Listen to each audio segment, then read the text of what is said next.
Namasté, bonjour à tous et bienvenue sur cette vidéo YouTube. On est dans un monde de plus en plus multiculturel. On est d'accord, pour les plus perspicaces d'entre vous, vous auriez remarqué que justement mes cheveux ne sont pas de la même longueur. J'ai tout simplement pas tourné la vidéo au même moment et mes cheveux ont eu le temps de repousser. On va faire comme si vous avez rien vu. Et en même temps de plus en plus ouvert au monde, grâce à l'avènement du télétravail et en même temps par le fait que justement les échanges mondiaux sont de plus en plus conséquents. L'objectif de cette série va être simple. Ce qu'on va chercher à savoir, c'est comment sont les Indiens d'un point de vue business et en même temps, comment ils ont tendance justement à être dans leur vie au quotidien, un peu plus comprendre justement leur culture et derrière, on va voir quelques tips pour réussir justement à faire du business en Inde. Après, attention, l'objectif, encore une fois, c'est pas du tout de faire dans le cliché. Là, tout ce qu'on va dire au niveau de la culture, au niveau de la façon d'être des Indiens, qu'on soit bien d'accord, c'est du cliché. C'est pas du tout, tout le monde n'est pas comme ça. Mais ça reste quand même une récurrence qui a été beaucoup observée lors d'échanges commerciaux entre des Occidentaux et des Indiens. Personnellement, je ne suis jamais allé en Inde. Ça m'est jamais arrivé. Ça me déplairait pas, mais j'y suis jamais allé encore. Donc moi, cette vidéo-là, vraiment l'objectif, c'est de vous aider dans vos recherches. En fait, plutôt que vous passiez énormément de temps, autant que moi j'en ai passé justement à créer cette vidéo et à rechercher justement tout ce qu'on pouvait trouver sur l'Inde, et en tout cas sur la façon de faire du business en Inde, personnellement, j'y suis jamais allé. Mais mon objectif, c'était justement de vous épargner ces recherches et d'essayer de tout vous résumer dans une petite vidéo de 10-15 minutes. Après, du coup, qu'on soit d'accord, hein, justement, n'hésitez pas dans l'espace commentaire à dire vos avis, vos expériences, ce que vous en avez pensé, comment vous avez ressenti justement l'Inde, même en tant que touriste, hein, ça peut être super intéressant. Dans un premier temps, d'un point de vue politique, le gouvernement indien est très stable. Tout simplement, ça c'est quelque chose de très important, d'avoir un point politique stable, tout simplement si on veut s'implanter dans un pays, pour être sûr qu'à tout moment il n'y ait pas de coup d'état ou qu'il n'y ait pas une guerre civile qui soit déclarée dans le pays. Deuxième point, plutôt logique même, la taille du pays. L'Inde est un pays énorme et forcément, sachant que c'est un pays énorme, ça veut dire deux choses. D'un point de vue ressources, il y a énormément de ressources exploitables justement pour pouvoir favoriser votre création et favoriser votre production. Et d'un autre côté, il va avoir énormément de main-d'œuvre, de ressources humaines, en plus de ça qui est en Inde pour le coup, de très bonne qualité et nettement moins cher qu'en France. En plus de ça, ce qu'il faut prendre en compte, c'est justement que la classe du milieu, justement la classe médiane en Inde, est en pleine expansion. Ce qui veut dire que c'est très facile de vendre plein de produits manufacturés, énormément de services aussi en fait tout simplement, et ça va être très important dans votre objectif d'implantation justement dans ce pays. En plus de ça, l'Inde va vous permettre, en fait elle va donner des fournisseurs clés. Forcément, vous voyez un petit peu l'implantation de l'Inde dans le monde, du moins j'espère. Si vous voulez faire du business là-haut, ça peut être intéressant. On est très proche de la Chine, ça va nous donner forcément des fournisseurs hyper importants comme le marché chinois, ce qui va vous permettre tout simplement de produire dans un premier lieu à bas prix, tout simplement en récupérant peut-être de la main-d'œuvre chinoise ou en allant directement créer vos produits en Chine, du made in China, je pense que tout le monde connaît. Et derrière, ça va vous donner aussi en fait des moyens en fait d'expansion très intéressants parce que vous êtes aussi très proche de certains pays comme les Émirats Arabes Unis qui sont en pleine expansion. Ce qui veut dire qu'il sera très simple pour vous d'exporter les produits que vous avez fait par exemple en Chine ou en Inde vers les Émirats Arabes Unis pour, en plus de ça, conquérir de nouveaux marchés. Quelque chose de très intéressant aussi, c'est que la plupart, en fait dans chaque État, il y a une politique différente. Et très souvent, les Indiens l'ont compris, leur pays attire beaucoup de personnes et attire beaucoup d'entreprises aussi. Donc ils ont fait énormément de subventions, d'exonérations, de charges, etc. pour favoriser justement cette venue des entreprises occidentales et même d'autres pays qui sont là justement pour pouvoir faire du business dans leur pays, ce qui va faire forcément marcher en fait leur activité et faire marcher leur commerce justement dans leur pays et qui va tout simplement favoriser leur propre économie. Bon, on est d'accord, hein, quand je vous dis tout ça, c'est idyllique de fou, vous êtes là, attendez, mais pourquoi j'essaye de faire du business en France Moi je vais aller faire directement du business en Inde. il y a quelques points noirs qu'on soit d'accord, je vais les énumérer surtout après sur comment sont en général les Indiens dans le pays. Mais un point noir, c'est quand même les démarches administratives qui sont longues, mais très longues sincèrement. Sur tous les témoignages que j'ai réussi à recueillir un petit peu, c'est ce qui est vraiment ressorti énormément. C'est très très long.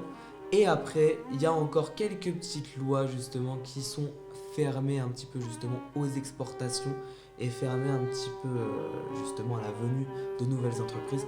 Après, qu'on soit d'accord, c'est en train de changer. Justement, parce que, c'est ce que je disais un petit peu juste avant, l'Inde s'est rendu compte du potentiel incroyable de son pays et du fait que justement, les entreprises peuvent leur apporter énormément. On passe tout de suite à la prochaine partie de la vidéo sur comment sont les Indiens de manière générale dans leur pays. Alors dans cette partie, on va parler un petit peu sur comment sont les Indiens dans leur vie générale. Ça risque de vous refroidir un petit peu sur investir là-haut. Dans un premier temps, la première chose qu'il faut parler, c'est la circulation en Inde. C'est un vrai bordel. Vraiment, il n'y a pas d'autre mot. C'est n'importe quoi, tout va dans tous les sens, les gens prennent les routes qu'ils décident. Il n'y a pas vraiment de route marquée, par exemple, justement, comme nous en Occident. Donc vous aurez deviné que prenez ça en compte, justement, quand vous voulez aller à un rendez-vous, que ce soit personnel ou privé, vous risquez forcément d'avoir du retard. Par rapport à la religion justement hindouiste, les animaux sont sacrés, car chaque personne est susceptible par rapport au karma de se réincarner en animal. Ce qui veut dire que c'est totalement probable que vous soyez dans votre voiture et qu'il y ait des vaches en plein milieu de la route.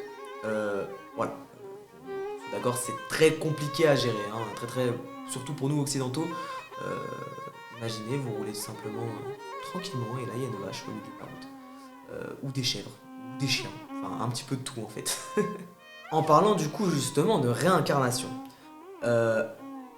du coup forcément, la plupart des Indiens sont des végétariens. Tout simplement parce qu'ils ne vont pas manger quelque chose qui, il y a très longtemps, a été susceptiblement un humain. Donc c'est très très important de penser toujours dans un dîner à faire du végétarien, à ne pas faire que de la viande. Ça pourrait être très mal vu. Et en même temps, ça peut vous poser des problèmes. Je vais mourir. Deuxième point, ils ont un gros problème avec l'environnement. Ils jettent un petit peu tout partout. Ils n'ont pas forcément de problème avec ça. Dès qu'ils ont quelque chose qui ne leur plaît pas, ils s'en débarrassent. En repartissant justement en reparlant justement un petit peu de tout ce qui est hygiène, il faut savoir quelque chose de très important parce que ça risque d'être très compliqué si vous n'assimilez pas ça dès le début. Il faut savoir qu'en Inde, à table, très très souvent, on mange avec les mains. Avec la main droite. Toujours.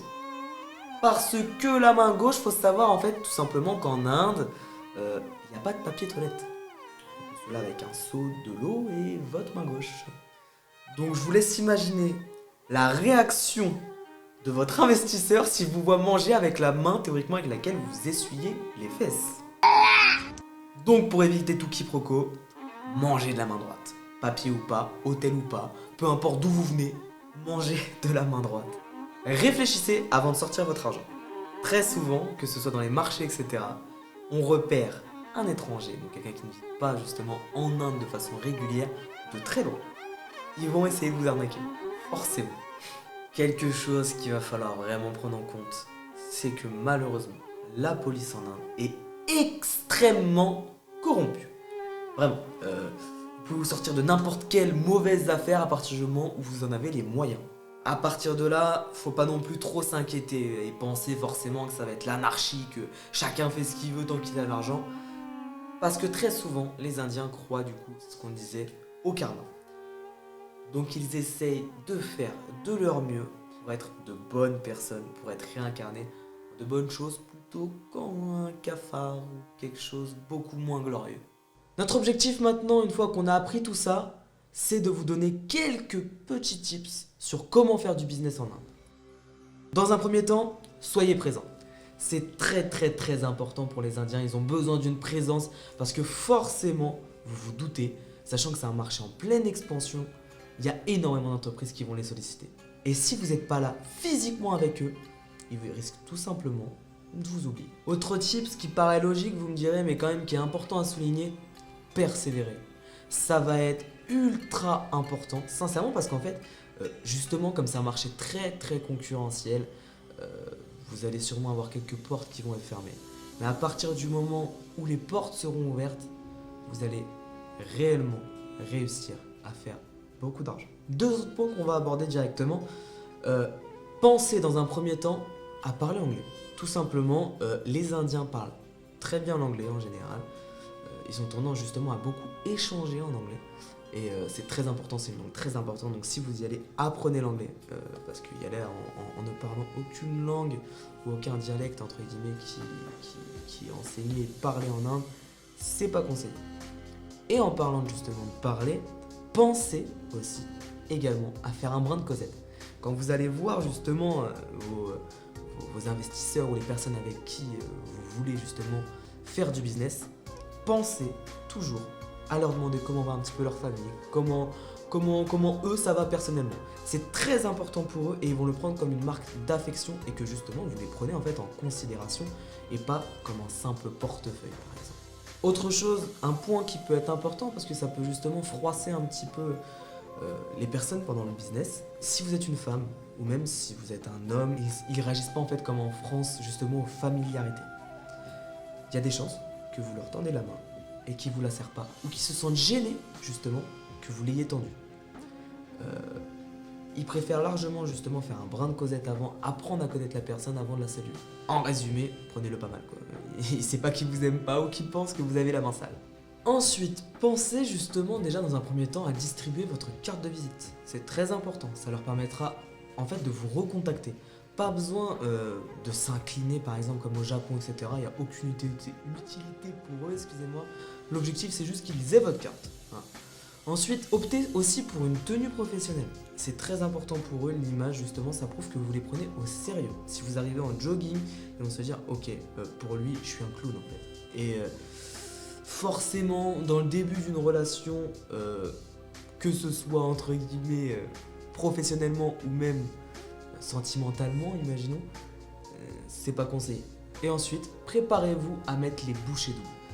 Pour une raison simple, il faut vraiment que vous ayez les côtes solides d'un point de vue production pour être sûr de pouvoir répondre à l'entièreté du marché indien. C'est un marché énorme, vous allez avoir beaucoup de demandes et justement, il va falloir faire attention à pas, entre guillemets, tomber dans le piège du oh bah je vais en faire un petit peu et puis on verra bien. C'est très compliqué entre guillemets parce que justement, sachant qu'il y a énormément d'offres, si quand on vous demande un bien, vous n'êtes pas capable de le fournir, ils iront voir ailleurs. Merci beaucoup de m'avoir écouté.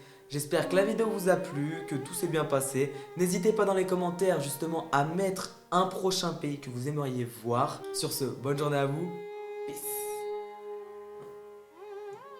Totalement pipé sur ce côté. Sur ce, je vous souhaite une bonne journée, une bonne soirée, peu importe. Salutations.